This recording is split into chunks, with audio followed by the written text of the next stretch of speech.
Hey everybody, and welcome back to more Duke Plus, as you can tell from the Duke Hub.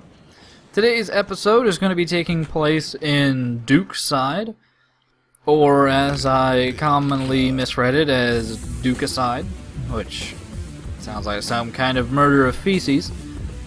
But currently we are out in space. Well, there actually is a little bit of storyline that this particular mission gives us, and we'll be getting that in just a second. Quite a few of these doors, though, will not open, so, you know, there's pretty much a very set path to go through.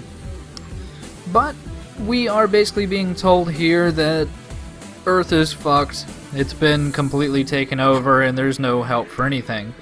But there are a few humans down on Earth still that need us to go help them and save them.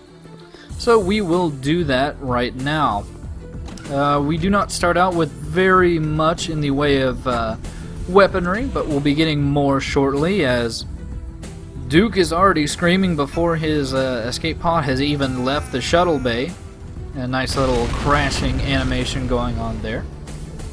So now we are back down on Earth. I'm not sure how we are supposed to get back up to the spaceship, or the space station, now that our ship has crashed. But needless to say, this is another fairly difficult map, but I wouldn't say it's completely unfair. It's just, you kind of do have to take it very carefully, to say the least. Some of the enemies obviously will just do a lot of damage to you.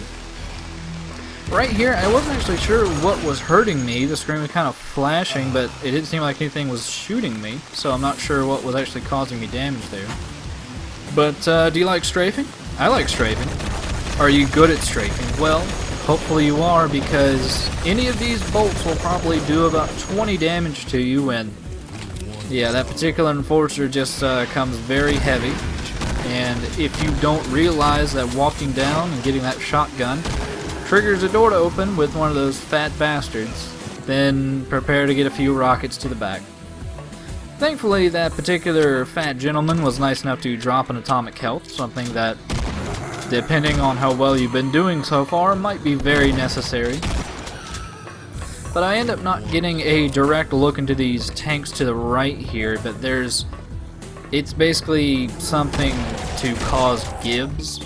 We'll be seeing in just a second, there's another computer screen up here which is going to give us some indication that they need more gibs for their processing plant.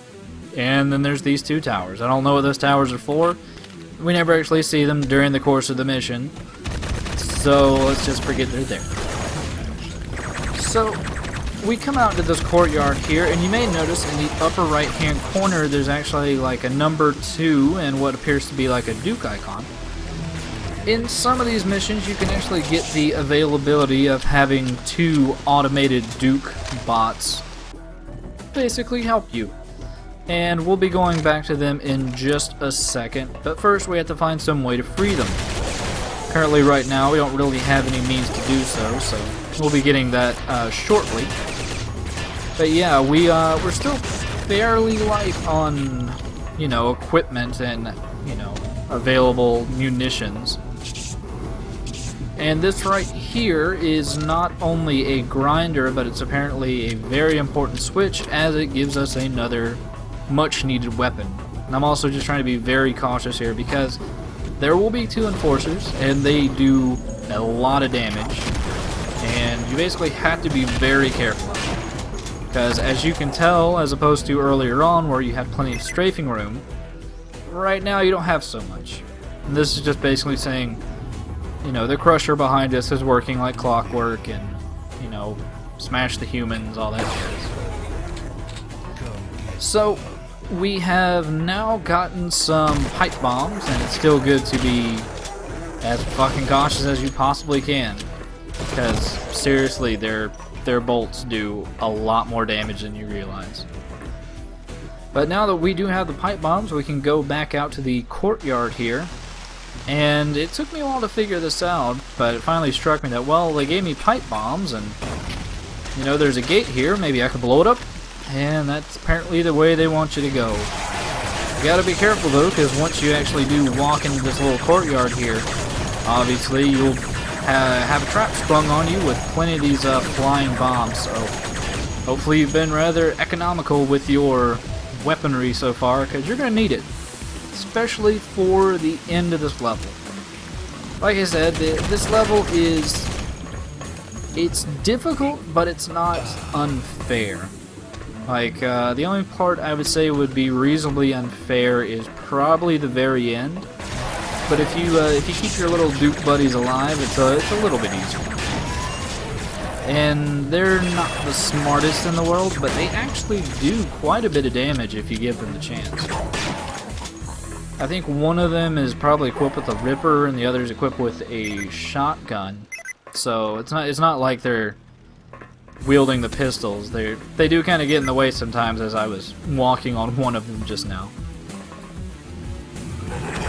But yeah, it's a good idea to keep in mind of all the different weapons you actually have available to you. The first couple of times I was doing this level, I completely never even used the MP5, which was kind of a waste because it does a reasonably good job of stunning enemies and, you know, pelting them, doing some good damage. But yeah, I'm actually doing a lot better than some of my previous runs. I've got, you know, a reasonably good medkit going on here. And this is basically saying that, you know, the less men alive, they're basically scraping the bottom of the barrel now of humanity for fertilizer. They basically don't have any healthy men left alive, except for these, I guess, rather robust Duke clones. And it's kind of weird that aliens seem to know about Darwin, but yeah, we won't even go into that. And a little internet meme there. We all know the prophet meme. Yeah, now we can head out into the final little arena slash battlefield. These enemies you do not want to go face head on because they all have the very, very dangerous weapons. And yeah, you don't want to get into a fight with them close up. Also, you may notice that some of them are dropping rocket launcher ammo, and it looks like we need another key. This was another thing that took me a while to figure out, but I finally noticed that there was a crack in the side of the building here, and one of our objectives was to stop the stop the factory or whatever.